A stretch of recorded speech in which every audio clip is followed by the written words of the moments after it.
Hi, my name is Melissa, and I'm here to talk to you about addiction and the recovery process. Over 81,000 drug overdose deaths occurred in the United States in the 12 months ending in May 2020, the highest number of overdose deaths ever recorded in a 12-month period. Now, I don't know if that had a lot to do with the fact that we were home in quarantine, but I know as a person that is in recovery, dealing with being home 24/7 was definitely a struggle for me, at least. The recovery process is challenging for all parties involved. The person in action addiction is affected along with their family and friends, which is usually their support system. Treating a person addicted to any substance getting into treatment can be overwhelming throughout the whole process, whether it's entering a rehab and staying at the rehab and even the aftercare to maintain your sobriety.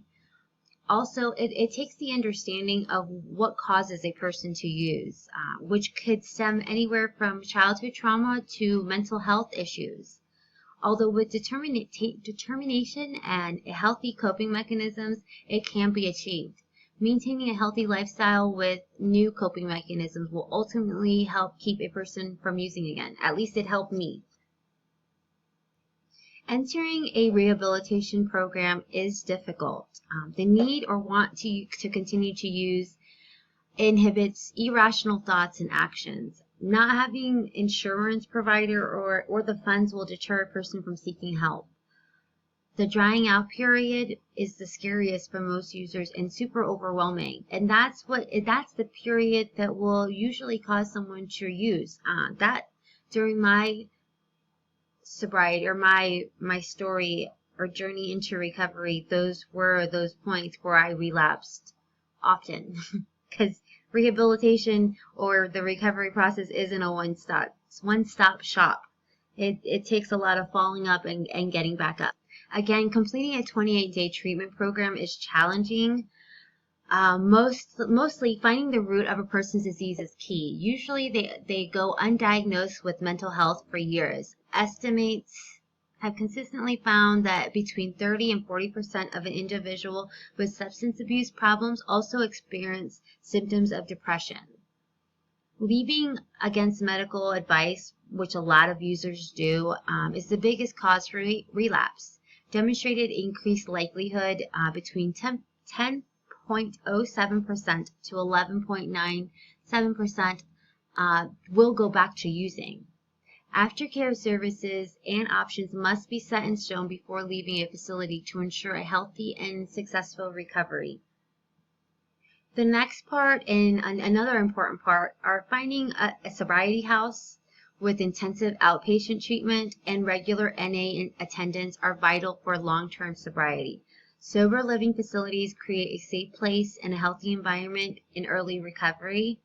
Also, intensive outpatient, which includes monitored drug analysis and counseling to monitor that person who may go back to using that needs that extra, guidance or guidance and monitoring to make sure that they're not picking up and using. NA and other 12-step fellowships help guide an individual. Also, what helped me was finding a sponsor that I could call on during those times where I felt like I wanted to use again. Having someone to reach out to is very important. Having that support system, your loved ones, is also vital.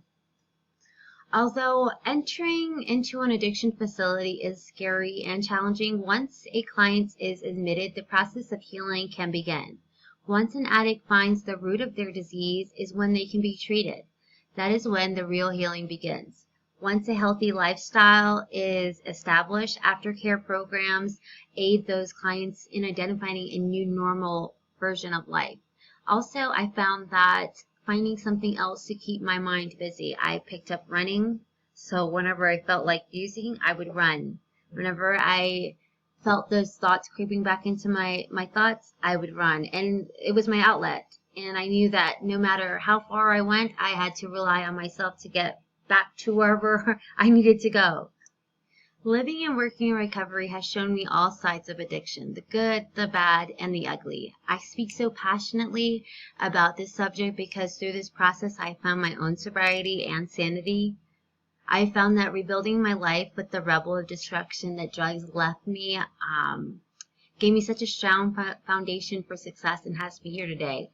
Not only do you have to change the people, the places, and the things, you must change your complete lifestyle, which has been the most beneficial part of my healing process. Developing a daily routine with a sense of purpose has given me peace and comfort in knowing that I don't have to live the way I was living before.